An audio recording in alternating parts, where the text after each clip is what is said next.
You were a guy who was pretty vocal, throughout the offseason about your desire to play this year. So just what was it like, going through those last few months with, initially not being allowed to play and then ultimately getting this opportunity to play? Uh, I'm sure everybody said it once we came in that day, August 12th. It's pretty heartbreaking, just all the work we put in this whole time, going home, doing all the workouts at home, and staying on track as a team. And then just to be told that we don't get the chance to go out there and play was heartbreaking. But we didn't skip a beat. We got back to work. We kept working. Coach Day just said, we're going to play, and whenever we play, we'll be ready for it. So as soon as we got the green light, we were all excited again and got back to work. Next up, Tony Bergman with Buckeye Scoop and Patrick Murphy on deck. Tony? Jeremy, you mentioned Ryan Day telling you guys on the 12th that you'll just keep practicing and whenever you guys can play, you'll be ready. How hard is that? How hard was that? It was definitely tough, The biggest thing that we all said, and I'm sure you guys saw throughout social media, was that we just wanted an answer.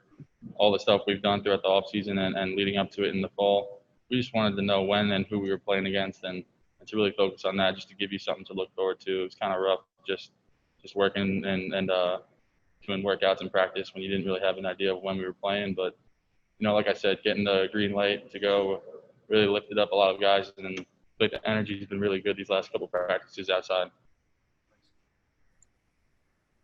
Next up, Patrick Murphy with 24/7 Sports and Tim Hall on deck. Patrick? Jeremy, I know you're one of the veteran guys, but I assume that you still take tips, coaching points from Luke and Jake. What do those guys still have that they can teach you day in, day out? I mean, if you just watch them do a lot of little things, right, whether it's on the field or even just in the classroom or outside of the field. So really I just go for them if I have any questions. They've always been really good to go to and talk to about stuff. We've gotten really close this year, and they do a lot of little things right. Like I said, like if you watch Luke play, he does pretty much everything you ask of any player. So you just want to watch him and keep learning all the little things, because once you start getting that down, then you become really one of the great players here. Thanks. Next up, Tim Hall, 97.1 FM The Fan with Joey Kaufman on deck. Tim? Jeremy, I was just wondering, what have you learned most from playing under Ryan Day in your time here at Ohio State so far? I learned that football is a really specific game. We're very talented. I'm sure when we go out against some of the out of conference games, we can win games just based off of our talent. But the biggest thing that I've learned from him is to just learn the game, and the more you learn the game, the easier you'll get. He said the other day, you don't rise to the occasion. You go down to the level of your training. So the biggest thing for him I've learned is that just be mentally prepared, whether it's in the film room or just keep working on your mental toughness. He's one of the most best X's and O guys I've ever talked to. He knows the game so well, and that with him, he'll never put you in a bad position to make a play or anything. He's always got us in the right look. He's always making sure that we got the right offense out there and the right play calls. So it's never there's never any questions with that. So I think that's the biggest thing. Do you guys as teammates kind of talk about just how, I don't know if lucky is the right word, but what his future holds as a coach? Is that something you guys discuss on how good of a coach you guys have right here, right now? Yeah, we definitely talked about it. Me and the tight ends joked around last year about how good of a Madden match it would be, Coach Day versus Coach Hafley, just because of how smart they are. And, they really know the game so well, and we're really blessed because everybody knows that whenever you talk to him, you're really getting a bunch of good tips and you're really hearing something that you can take forward. Thanks.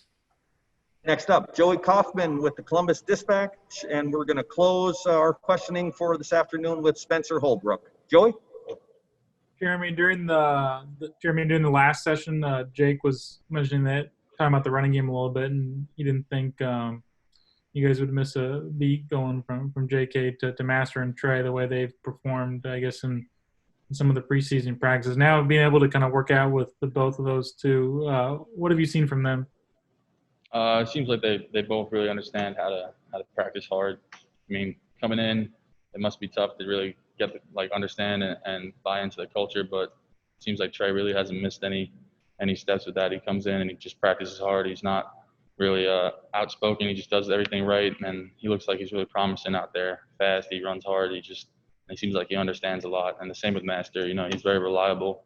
He's a great guy, and he just seems like they can just be reliable every down guys. We've successfully done a little bit of behind-the-scenes maneuvering. Our last questions will come from Austin Ward with Letterman Row. Austin? Sorry, Spencer.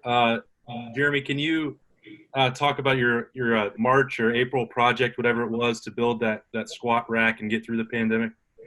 Yeah, it was once we were back home in March, it kind of really got really bad where I'm from in Long Island. It was one of the worst spots with Corona. So I was working out with my buddies in his garage, and once it started to really heat up, my parents thought it would be best for me not to really go out as much anymore.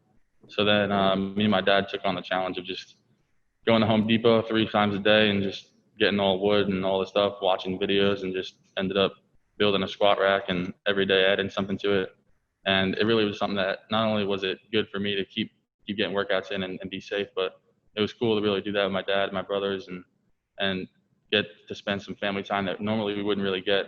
And so it was really cool. We still use it. I went home last week, a couple weeks ago, and still use it. It's still up and strong. And, you know, I'll have that for the rest of my life to just go back on and remember these times because, like I said, although it was tough not being around the guys, it was really cool to get back and spend some time with the family that usually you don't really get as a player here.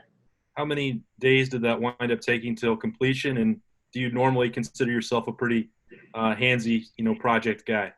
The actual squat rack only took us a day, but we kept adding some little nicks and knacks to it, like cable rows and stuff. But yeah, I would definitely consider myself a creative guy. I love to draw. I love doing art and stuff and building things. So I definitely would say that that's my type of thing.